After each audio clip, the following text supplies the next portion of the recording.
आइए आज आप सब सुनेंगे द्वादशी पारण के दिन तुलसी माता की कथा।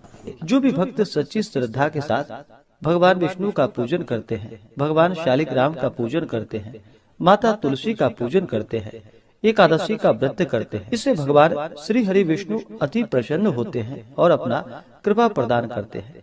एकादशी का व्रत जो कि सभी प्रकार के पापों को नष्ट करने वाली है और व्यक्ति के जब पाप और ताप नष्ट होते हैं तो उनके पुण्यों का उदय हो पाता है और सभी प्रकार के फिर सांसारिक सुखों की प्राप्ति होती है।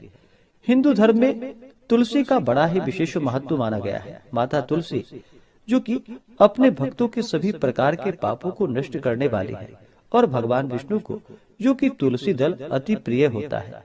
बिना तुलसी दल के भगवान विष्णु उस पूजन को स्वीकार नहीं करते हैं और जहाँ पर भी तुलसी का वृक्ष होता है वहाँ पर यम के दूत भी असमय नहीं आते जाते। इसलिए चाहिए कि माता तुलसी का पूजन करे और तुलसी वृक्ष के नीचे जो कि दीपक जलाने चाहिए। इससे माता तुलसी अपना कृपा प्रदान करती है। माता तुलसी का विवाह जो कि भगवान शालिग्राम के साथ विधि विधान के साथ कार्तिक के महीने में किया जाता है और प्रत्येक दिन भगवान विष्णु का पूजन करना चाहिए। भगवान विष्णु के पूजन के साथ साथ माता तुलसी का पूजन करते हुए कथा भी श्रवण करना चाहिए।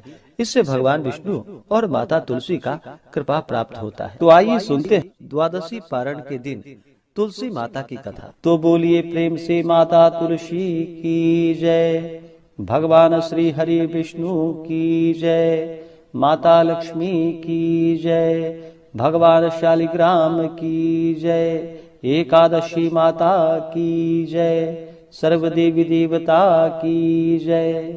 तुलसी से जुड़ी हुई एक कथा जो कि बड़ी ही प्रचलित है। श्रीमद् देवी भागवत पुराण में इनके दिव्य अवतरण की दिव्य लीला कथा भी बताई गई है। एक बार भगवान शिव ने अपने तेज को समुद्र में फेंक दिया। उससे एक महातेजस्वी बालक ने जन्म लिया। यह बालक जो कि आगे चलकर जालंधर के नाम से पराक्रमी दैत्य राजा बना।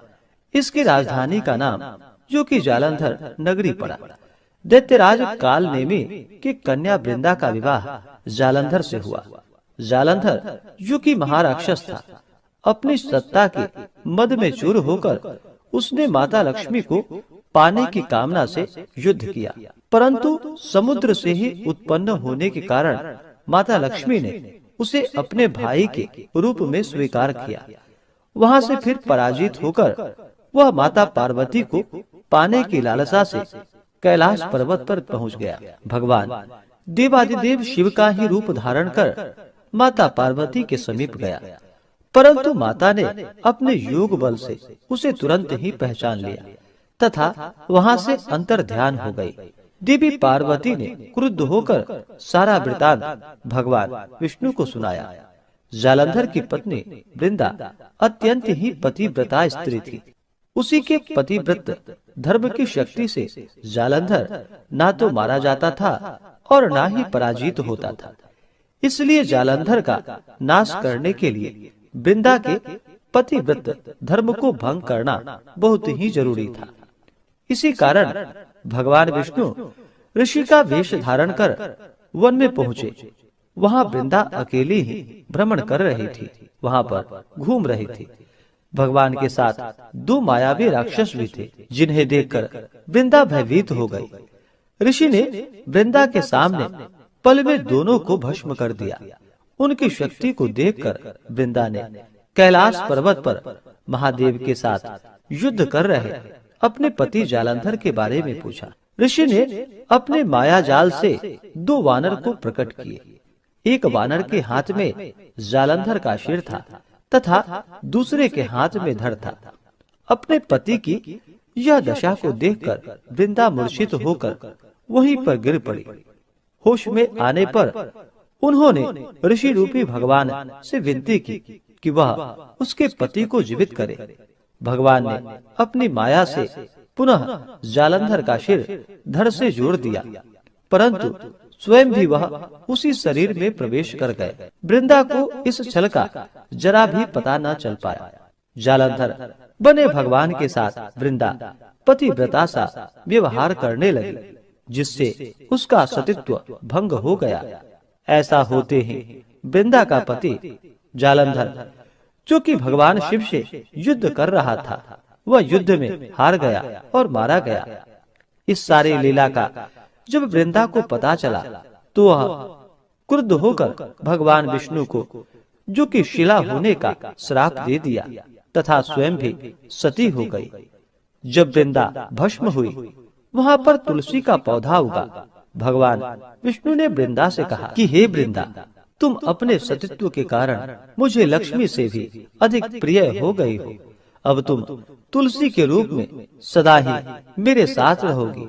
जो मनुष्य मेरे शालिग्राम रूप के साथ तुलसी का विवाह करेगा, पूजा करेगा, उसे इस लोक और परलोक में विपुल यश की प्राप्ति होगी।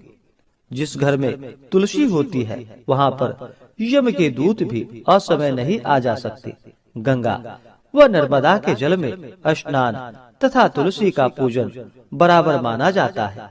चाहे मनुष्य कितना भी पापी क्यों ना हो, मृत्यु के समय जिसके प्राण मंजरी रहित तुलसी और गंगा जल मुख में रखकर निकल जाते हैं, वह पापों से मुक्त होकर वैकुंठ धाम को प्राप्त होता है। जो मनुष्य तुलसी व आंवले की छाया में अपने पितरों का श्राद्ध करता है, उसके पितर भी मोक्ष को प्राप्त हो जाते हैं। इस प्रकार से जो भी भक्त सच्ची श्रद्धा के साथ भगवान विष्णु का पूजन करते हैं, भगवान विष्णु को तुलसी दल अर्पित करते हैं, भगवान शालिग्राम का पूजन करते हैं, माता तुलसी का पूजन करते हैं, भगवान शालिग्राम के साथ माता तुलसी का विवाह संपन्न करते हैं, उन्हें विपुल यश की प्राप्ति होती है तथा सभी प्रकार के पापों का नाश होता है तथा सभी प्रकार के मनोरथ सिद्ध होते हैं। तो बोलिए प्रेम से भगवान विष्णु की जय, माता लक्ष्मी की जय, तुलसी माता की जय, भगवान शालिग्राम की जय, सर्व देवी देवता की जय। इसी प्रकार से जो भी भक्त सच्ची श्रद्धा के साथ नियम और निष्ठा के साथ भगवान विष्णु का पूजन करते हैं, भगवान शालिग्राम का पूजन करते हैं, तुलसी माता का पूजन करते हैं, उनके सभी प्रकार के दुख और कष्ट दूर हो जाते हैं तथा भगवान विष्णु की कृपा से, माता तुलसी माता लक्ष्मी की कृपा से व्यक्ति के सभी प्रकार के पाप और ताप नष्ट हो जाते हैं तथा सुख और समृद्धि की प्राप्ति होती है।